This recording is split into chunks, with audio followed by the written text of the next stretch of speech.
Hello. I'm making this video at a time when it seems like our world is just in it's in decline for most of the world, but at the same time there are things happening that are just brilliant. And I'm going to make an argument that we need to re-examine our fundamental morals. I'm going to make this argument from as many perspectives as I can, but I'm going to start from the perspective of intelligent design. I believe that there is an intelligence behind design. And whether you believe that or not, let me start here anyway. Come along for a little while and see what I have to say. If there is intelligence behind the design, what is happening right now is that our species has come to a point where we are realizing we can affect the global nature of our environment. That it is true, if there is intelligent design, that there was an intelligent species put here. Either way, there's an intelligent species here, and there is an interactive environment. We have been able to collect data that shows deserts in Africa feed and create phytoplankton in the ocean, and even feed and reinforce jungles on another continent. This environment is interactive. We put plastic in the ocean and it spins itself into pools.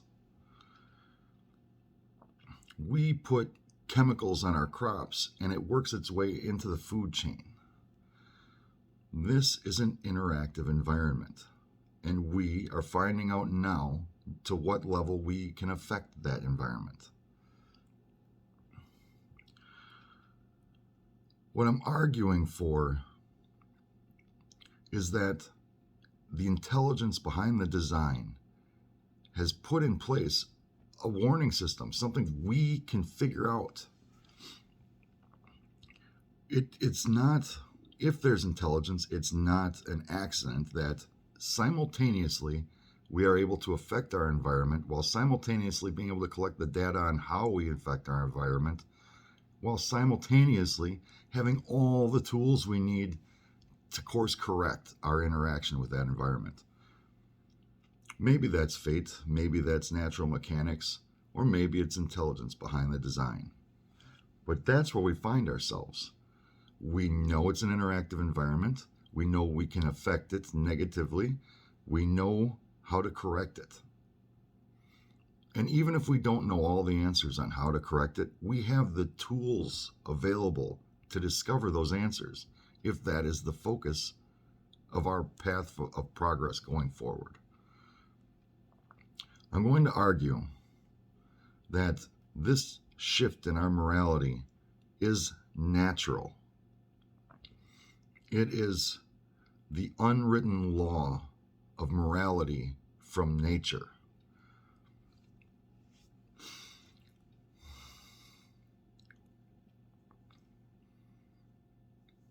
It is one of those milestones where any path forward from it must come to terms with and understand this boundary. And we are, as a species, acting immorally.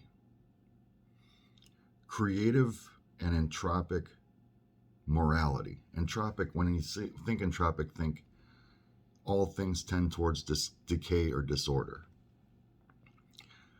I don't think there needs to be an argument for what creative energy is, but if we think in terms of creative versus entropic morality, and we make that a new fundamental recognition, we can't just continue going. One of the flaws in our morality is that our ability to empathize is limited by the individual. Some individuals can only empathize with themselves, and other individuals can't help but empathize with everything they come across. That is another flaw in our morality.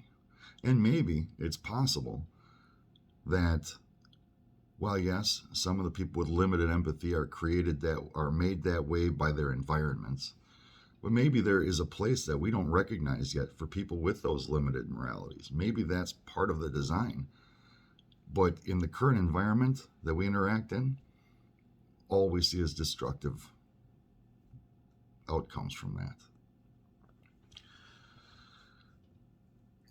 It is true that you could look at history as a whole and see that there are almost key players that have made this situation what it is today, that are responsible for how bad it is.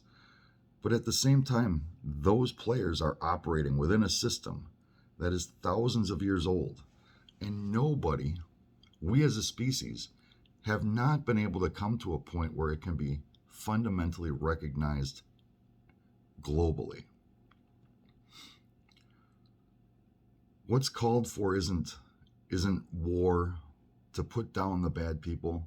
What's called for is for everybody to recognize this shift, this necessary fundamental shift in our morality. Creative versus entropic morality. If you do one thing, then it leads to creative forces, to creative outcomes. If you do something that looks creative, as much of generation of wealth has looked like creative force, it has caused entropic outcomes all over the world. And it's easy to try and blame the wealthy. But the last 100 years have taught us that the wealthy become that way because of the demands of everybody else. You don't get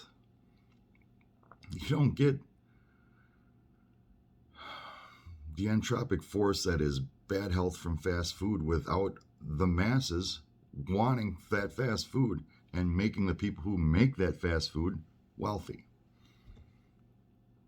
You don't get a lot of our problems today without everybody's involvement and making it a reality. It is not the morality of the few, it's the morality of the whole. And I'm idealistic, don't get me wrong, but I'm not foolish enough to think that this can happen overnight, that this recognition and this shift can happen overnight, but it needs to happen. So if you disagree with what I'm saying and what I will continue to say, give it some time. Think about it a bit. Examine your actions, your views. Take a few decades.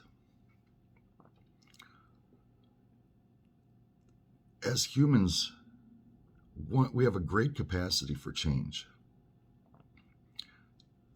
Some people will get this right away.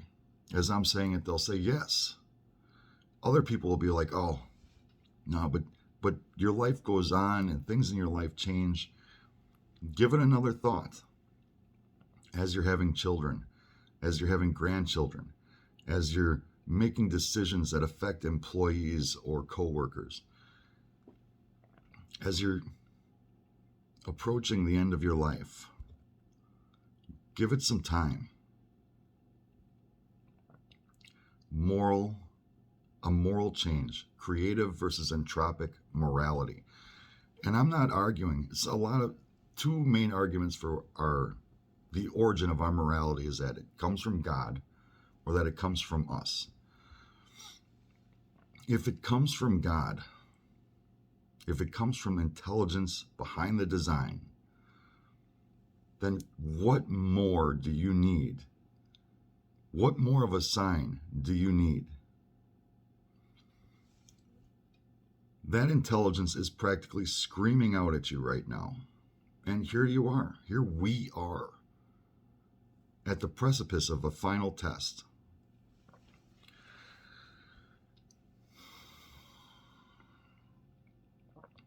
The estimates now have it at maybe 18% of our population believes global warming is a scam or a falsity. And let's not even take it at global warming. Yes, global warming is a problem. But even if global warming is a scam, some way to take away your rights and freedoms, maybe it's a way to control you. Maybe.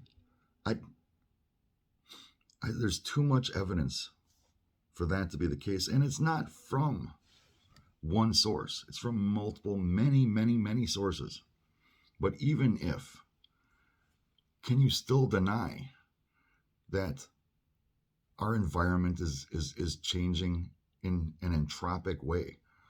We are taking a bastion of creative energy and we are allowing and encouraging entropic forces to run roughshod over the whole of it.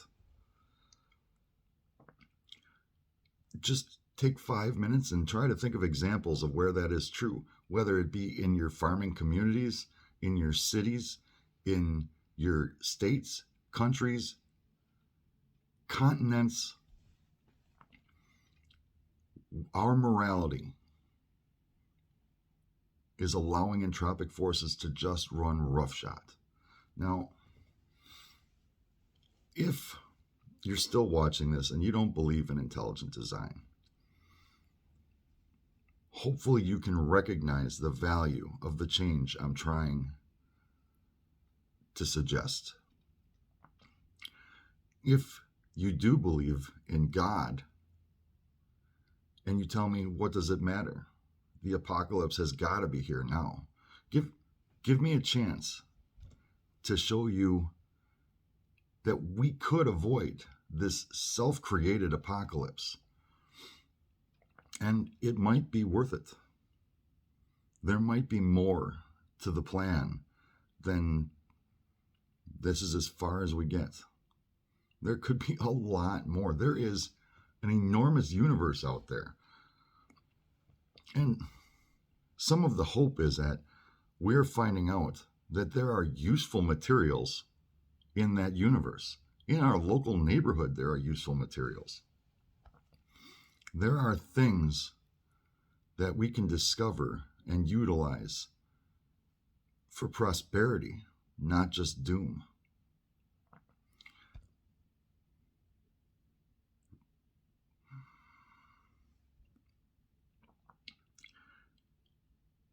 It does sound like this is negative, like the force behind the emphasis behind this argument is negative.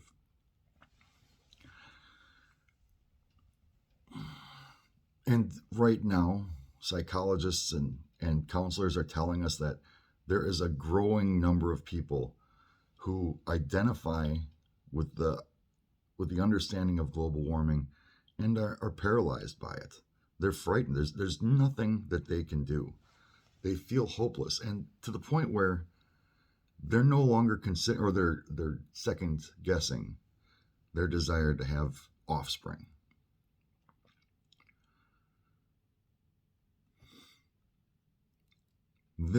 Everything about this right now seems dark, like there's no way out, but there is.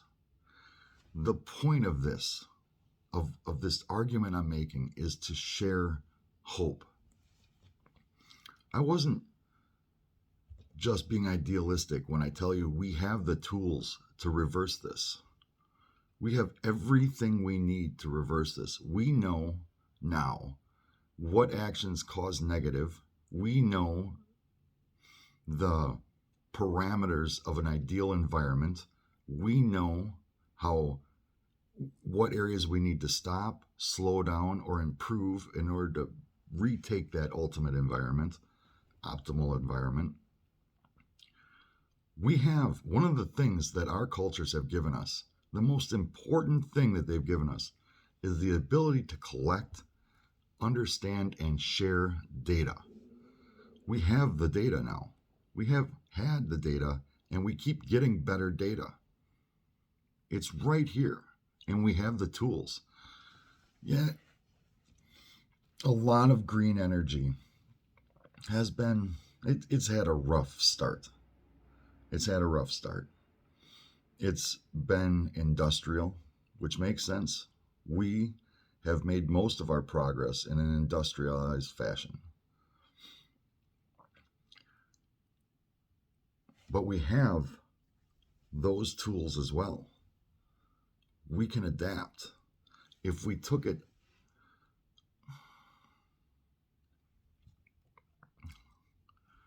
trying to share hope here.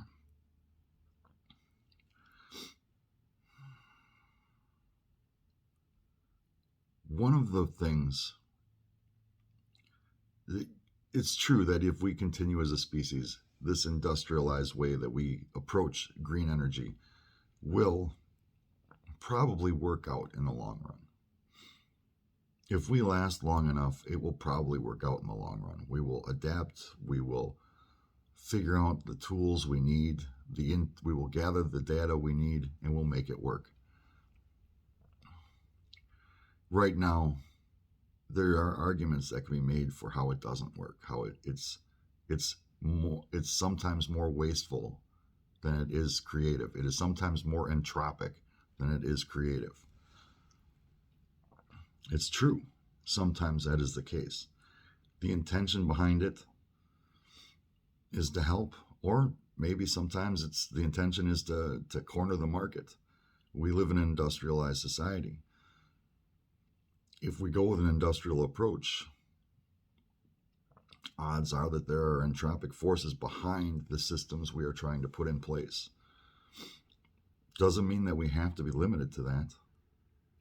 Doesn't mean we can't understand this fundamental change in our morality and improve on it. But the important part is we need to recognize. We need to enhance our view of morality. And there are arguments from creation, as I've shown. If you are still with me and you don't believe in intelligence, you don't believe in the lack of intelligence, you're probably only here for research purposes. In which case, by all means, come along.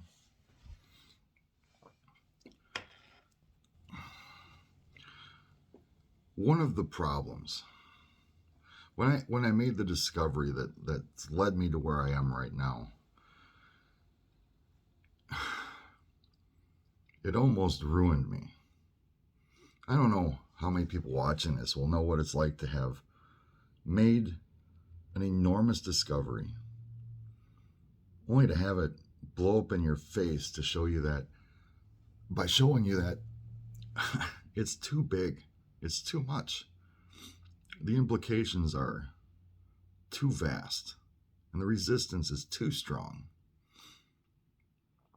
I imagine that many people have come to that point in their lives. But let me try to show you an example of hope. And it's going to look ugly, because the world we're in right now is in an ugly place. Right now, one of the solutions, the sectors in which the solution can be found, is one of the primary causes of this misery. We are just now hopefully coming out of, the COVID-19 pandemic. And I'll say right here at the beginning, if you think COVID was a scam, it was a ploy, a conspiracy, maybe it wasn't as bad as they made it out to be. Maybe it's possible. I wasn't on the front line in the hospitals. I didn't get to experience the torment. There was no place in my town that was quarantined off with people going in under full protection. As in the Middle Ages, when the plagues broke out, there were veils and masks and obviously bad places of town. There wasn't that. We didn't have that. But at the same time, if it was a conspiracy, think of it as a trial run. A trial run for something that could happen, could still happen. How do you think we did? How do you think if we had to rate our performance, how do you think we did? And keep in mind that there are still plenty of opportunities on deck. Right now in our farming industry, we have half a dozen avian flus that could jump and spread. We have, in all of the areas of cattle, we have things that could jump from the cattle to humans, spread, and give us another go. Maybe next time we'll have learned from this practice run. I don't believe it was a practice run. I believe it could have been much worse than it was. I believe our performance, if we were to honestly evaluate it, was terrible. And still continues to be in some ways. Those are entropic forces. If you take the creative versus entropic morality, that is entropic morality. That is our actions. I want to say good versus evil, but it is.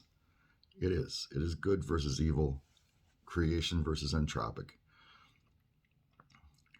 And right now we are continuing along those lines with the way we farm. But hey, good news. One of the ways we can reverse a lot of the problems we have right now in the world is in the same sector.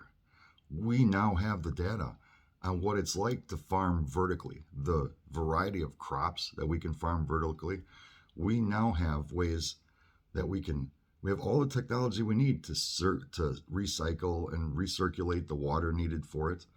We have all the technology we need for the collection of sun.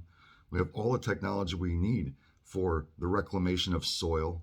We have all the technology we need for the preservation of that reclaimed soil. And that's simple. That's plant a tree. We have the data we need. We don't get to this point where we've got this obscene level of farming and the wealth that it generates for the few unless the many want it. Unless the many want fast food, cheap food, TV dinners that are made from chickens and cows and pigs that are farmed in these entropic ways. They don't get to do that unless we want it, unless our demand is there. It is not only their morality, but our morality that needs to be re-examined. And as I said, there's hope. This one sector, farming, agriculture, not only is it a huge cause of our problems, but it could be the shining hope for our solutions.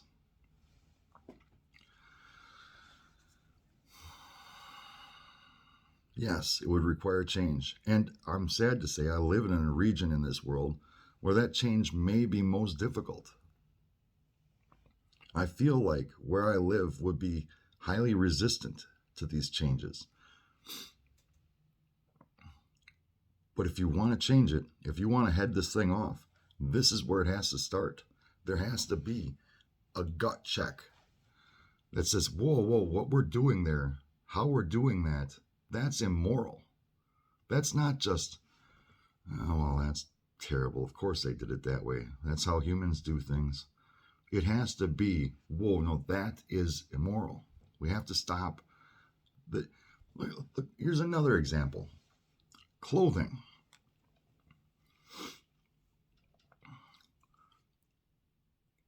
In my society, we have what's called fast fashion.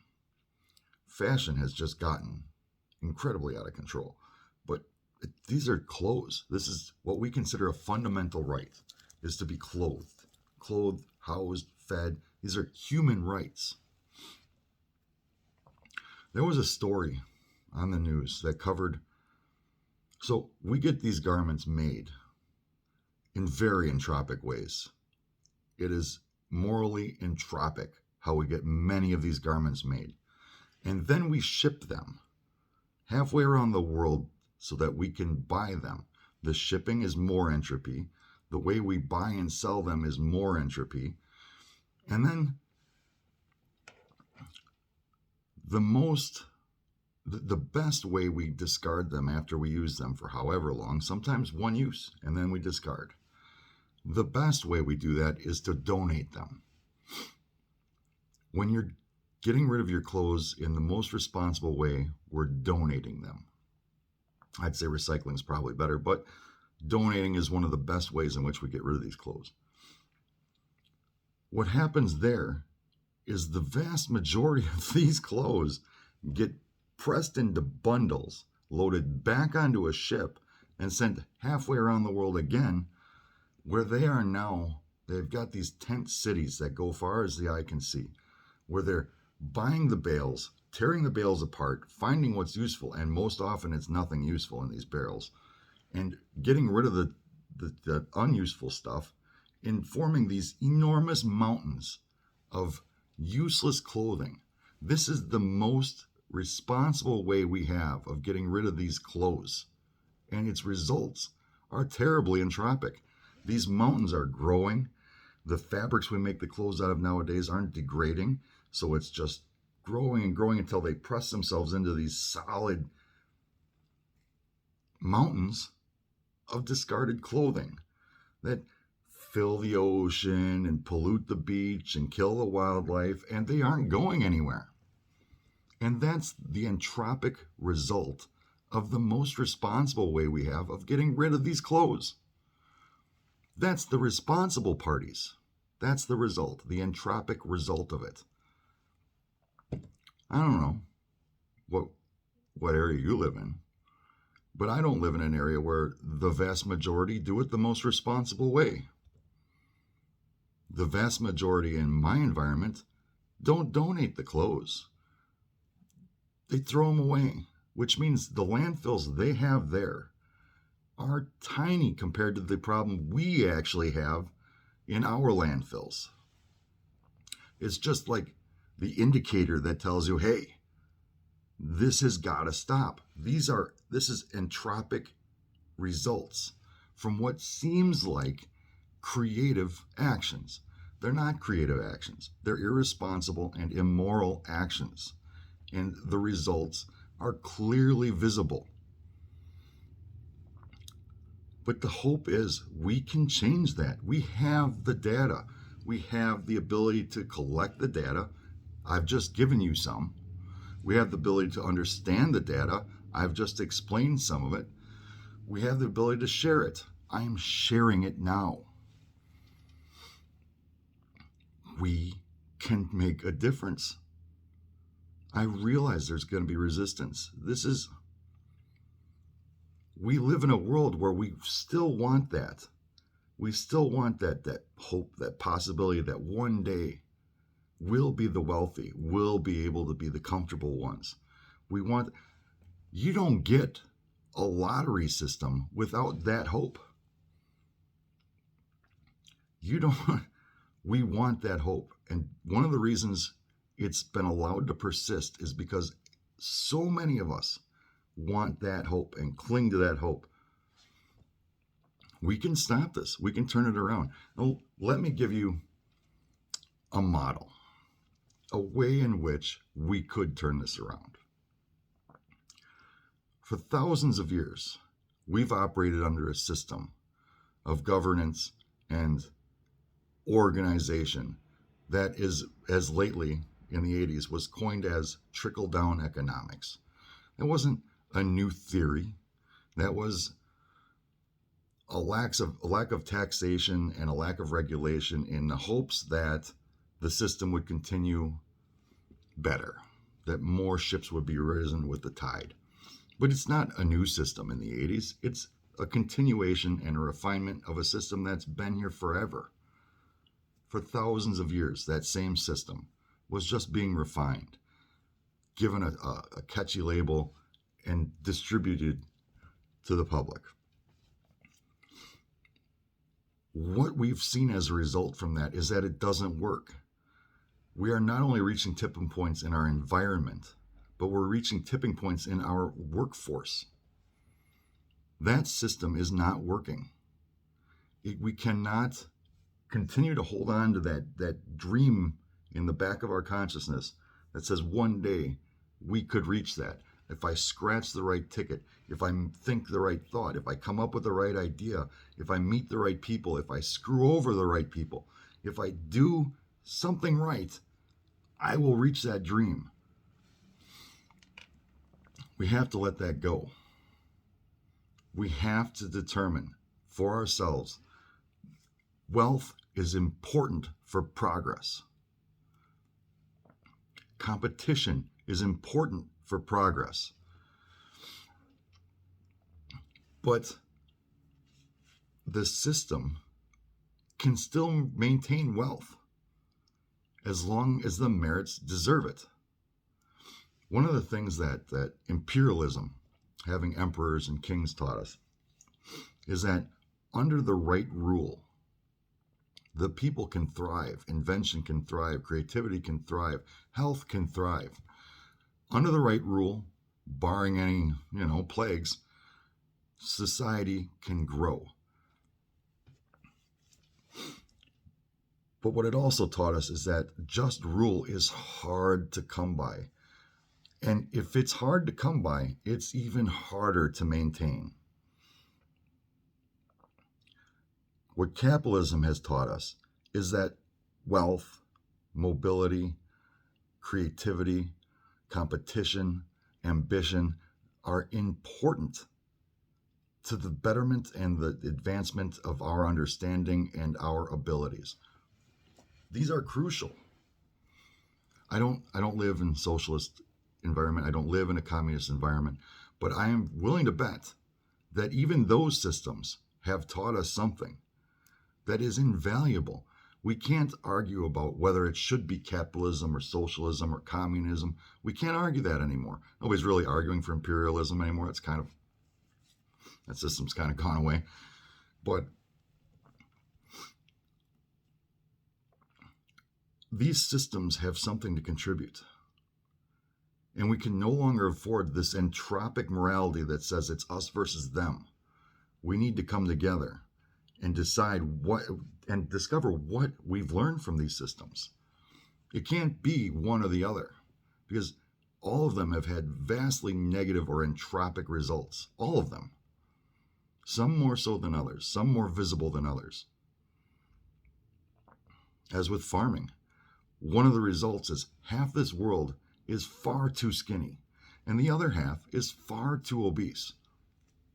And with these diseases that we're coming up against with COVID and the ones that are on deck to come next, we're learning that the most vulnerable are the ones that are far too skinny or far too obese. There's hope. We could turn this around. We just have to recognize and change our morality. And it's not that I'm detracting from the morality we had before. I'm arguing we enhance it. We keep what worked and we move forward. A lot of our morality that in the past that didn't work, that was entropic, you can see results like in the Crusades or in the Inquisition. Those were entropic results from our own morality. This system has been around for thousands of years. And this idea to change that system is new. It's built upon systems or ideas that have come before, but it's a new approach to it. This is already over 30 minutes long. If you've made it this far, let me tell you why I'm doing this. Because there's a financial component to advertising and doing a YouTube video. There are people that do YouTube videos for financial rewards. I don't care about that. If that ever, by some miracle, ever happens, I don't want to be wealthy. I would invest that back. I'm not doing this so that everybody will know my name, know my face. I'm doing this because it's important, and I don't even expect to be around long enough. If this ever makes a difference, I don't think I will live long enough to see the results of that difference. I'm doing this because I want to help. I've spent decades in reflection and philosophy and trying to answer questions. Well, I've made some breakthroughs. Those breakthroughs are important. I want to share them and I want to help. I think we can do this. It doesn't need to be we are victims of our own Armageddon. That doesn't need to be. We could make a golden age of humanity on this planet. We know now how to do these things. We have the technology, we have the information, we have the resources, we have the communications. We could do this. If we choose to do this, we could do this. I don't know if I'll live to see it, but I think we could do it. I think if we don't do it, it won't matter anyway.